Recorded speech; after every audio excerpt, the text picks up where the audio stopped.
قال الله تعالى ادعوني استجب لكم বান্দারে তোমরা আমাকে ডাকো আমি তোমাদের ডাকে সাড়া দিব। আল্লাহ রাব্বুল আলামিন বলেছেন বান্দা তোমরা আমাকে ডাকো আমি তোমাদের ডাকে সাড়া দিব। এই জন্য ডাকতে হবে কাকে? জোরে বলেন না আল্লাহ। আমি পাকিস্তানের এক ডাক্তারের নাম হলো সাইদ। কি নাম? এই ঘটনাটা বলেই শেষ করে দেব। এই সাইদ, ডক্টর সাইদ, ইনি ক্যান্সারের উপর লেখাপড়া করেছেন, ক্যান্সারের উপর গবেষণা করেছেন। উনি যেই ক্যান্সারের উপর গবেষণা করেছেন বিশ্বের কোনো ডাক্তার নাই ওই ক্যান্সারের উপর গবেষণা করতে পারে। উনি একমাত্র করেছেন, নতুন একটা ক্যান্সারের চিকিৎসা তিনি আবিষ্কার করেছেন। ওই ডক্টর সাইদ, ওই ডাক্তার আবু সাইদ। ভাই এখানে কথা বলেন না, আমি সময় মতো শেষ করে দেব। এখানে কথা বললে তো আলোচনার নষ্ট হয়ে যায়। ভাই কথা বললে আস্তে আস্তে বলেন। ডক্টর আবু সাইদ, ওনাকে বিশ্বের বড় একটা জায়গা থেকে বড় একটা জায়গায় ওনাকে পুরস্কার দেওয়ার জন্য ডাকা হলো। আপনি এখানে চলে আসেন। আপনি যেহেতু নতুন একটা চিকিৎসার আপনি একটা উপায় বাইর করেছেন, আপনার কিছু বক্তব্য শুনিয়ে আপনাদেরকে দেখান, আমি আপনাকে পুরস্কৃত করব। তো ডক্টর সাইদ উনি এরকমভাবে ঘটনাটা সংক্ষেপে বলে দিয়ে যায়।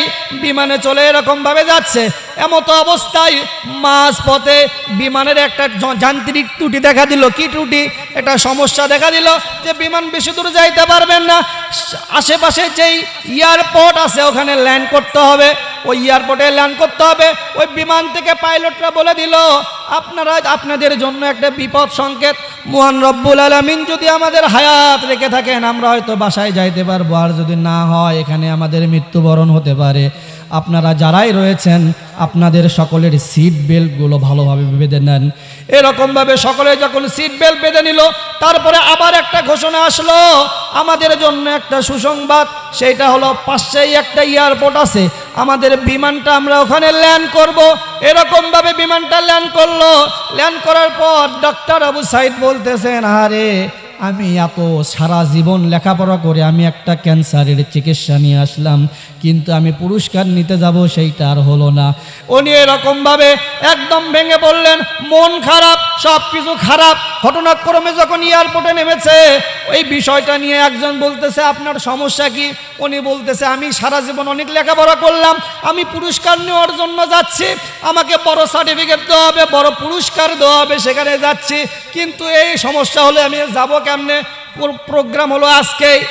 এক লোক বলতেছে ভাই আপনি যদি এখান থেকে একটা গাড়ি নিয়ে একটু স্পিডে যান 3-4 ঘন্টার ভিতরে যাইতে পারবেন, আপনি হয়তো আপনার প্রোগ্রামটা ধরতে পারবেন। উনি আর দেরি করলেন না, সঙ্গে সঙ্গে বাইর হলেন, একটা গাড়ি ঠিক করলেন। ভাই অমুক জায়গায় যাবেন? হ্যাঁ যাব। ভাড়া কত? তুমি যত নিবা ততই দিব। জোরে বলি আলহামদুলিল্লাহ।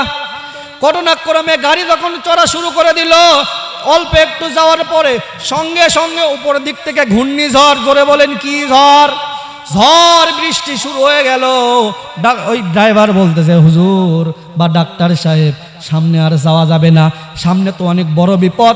তখন ডাক্তার সাহেব বলতেছে ঠিক আছে, পাশে যে কোনো বাসা আছে ওখানে দাঁড়িয়ে যান, আমরা ওখানে একটা অবস্থান করি। যাই হোক পাশে এক জায়গায় গেল, যাওয়ার পর দেখে একটা দরজায় নক করলো, কোনো মোটো একটা ঘর, একটা বাড়ি। ওই মা দরজায় নক করার পর একটা বৃদ্ধ মহিলা বাইর হলো। বার হওয়ার পর বলতেছেন কে বাবা তোমরা?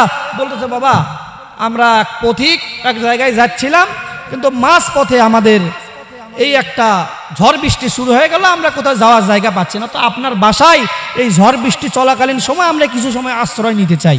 তো উনি যখন এই বাসায় গেল তোমরা আপনাদের জন্য সাধ্য অনুযায়ী কিছু আদর আপ্যায়ন করলো। করানোর পর ওই মহিলাটা নামাজ পড়ে, নামাজে দাঁড়িয়ে গিয়েছে। এরপরে একটা ছোট্ট বাচ্চা ছিল, আল্লাহ রাব্বুল আলামিনের কাছে দোয়া করলে যে দোয়া কবুল হয়, খুব মনোযোগ দিয়ে কথাটা শুনবেন ও মা ও বোনেরা।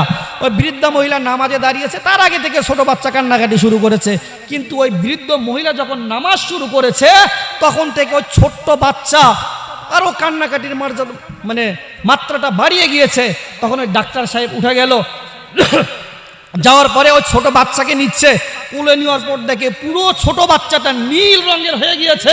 তখন ডাক্তার সাহেব ভয় পেয়ে গেলেন, কিরে এই নীল রঙের হয়ে গেল, বাচ্চা কাঁদতেছে। ওই মহিলা নামাজ শেষ করলো।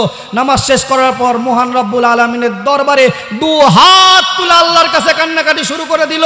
এক পর্যায়ে দীর্ঘ সময় একটা লম্বা মোনাজাত করলো। মোনাজাত যখন শেষ হয়ে গেল, ওই ডাক্তার সাহেব বলতেছেন, মা আপনি একটু তাড়াতাড়ি এইদিকে আসেন, আপনার বাচ্চাটা অনেক কান্নাকাটি করতেছে। তখন বলতেছে, বাবা আমার ওই বাচ্চাটা অনেক কান্নাকাটি করে। বাবা আপনার সমস্যা কি? মনোযোগ দিয়ে কথাটা শুনবেন, 2 মিনিটে শেষ করে দিব।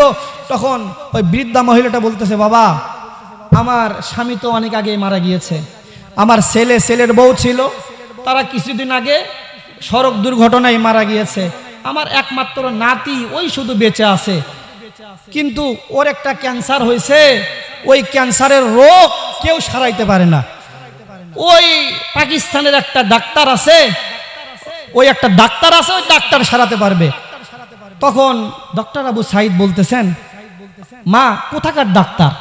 বাবা পাকিস্তানে বাড়ি, এরকম আমাদের দেশের ডাক্তার বলছে উনি বিশ্বের একমাত্র ডাক্তার, উনি এটা করতে পারবে, আর কেউ পারে না। বাবা আমি তো গরিব মানুষ, আমার কিছু নাই, 5 ওয়াক্ত নামাজ পারি, আল্লাহর কাছে দোয়া করি। তো ডাক্তার সাহেব কৌতূহল বশত আবারও এরকম ভাবেই বলতেছে না, ডাক্তারের বর্ণনায়, বুড়িমা আপনি আল্লাহর কসম করে বলেন তো ওই ডাক্তারের নামটা কি? ওই বৃদ্ধ মহিলা বলতেছে, বাবা ওই ডাক্তার মনে হয় বলেছিল ডাক্তার আবু সাইদ। বাবা বাড়ি কোথায়? পাকিস্তান। পাকিস্তানে কি বাড়ি? হ্যাঁ। তখন ওই ডাক্তার সাহেব বলতেছেন, আল্লাহু তাআলা উদউনি আস্তাজিব লাকুম, আল্লাহ রাব্বুল আলামিন বলেছেন, আল্লাহ বান্দা তুমি আল্লাহকে ডাকো, আল্লাহ তোমাদের ডাকে সাড়া দিবে। আমি এখন বুঝতে পারতেছি আমার বিমান কেন নষ্ট হয়েছে, আমি এখন বুঝতে পারতেছি আমার গাড়ি কেন নষ্ট হয়েছে। এই বৃদ্ধ মহিলার দোয়া আল্লাহর কাছে এমন ভাবে গ্রহণযোগ্য হয়েছে, আমার সব কাজ ফেলে আল্লাহ রাব্বুল আলামিন আমি ডাক্তার আপনাকে পাঠিয়ে দিয়েছে। জোরে বলি আলহামদুলিল্লাহ। দেখছেন আল্লাহর পাওয়ার কত। আপনি যদি আল্লাহকে ডাকার মতো ডাকেন, আল্লাহ রাব্বুল আলামিন আপনার সকল চাওয়া পাওয়া সবকিছু পূরণ করে দেবে। এই জন্য আজ থেকে আপনাদের কাছে আমার একটাই অনুরোধ, এই কবরস্থানে আসে যে এরকম দোয়া করব, দুনিয়ার কারো কাছে আপনি দোয়া নেওয়ার দরকার নাই, আপনি নিজে আল্লাহর কাছে চাইবেন, আল্লাহ রাব্বুল আলামিন অবশ্যই আপনার সকল চাওয়া পাওয়া পূরণ করে দিবে। যেইটুকু আলোচনা করলাম, আল্লাহ রাব্বুল আলামিন আমাদের সবাইকে আলোচনাগুলো বুঝে মেনে আমল করার তৌফিক দান করুক। ওয়া আখিরি দাওয়ানা আলহামদুলিল্লাহি রাব্বিল আলামিন। আসসালামু আলাইকুম ওয়া রাহমাতুল্লাহ।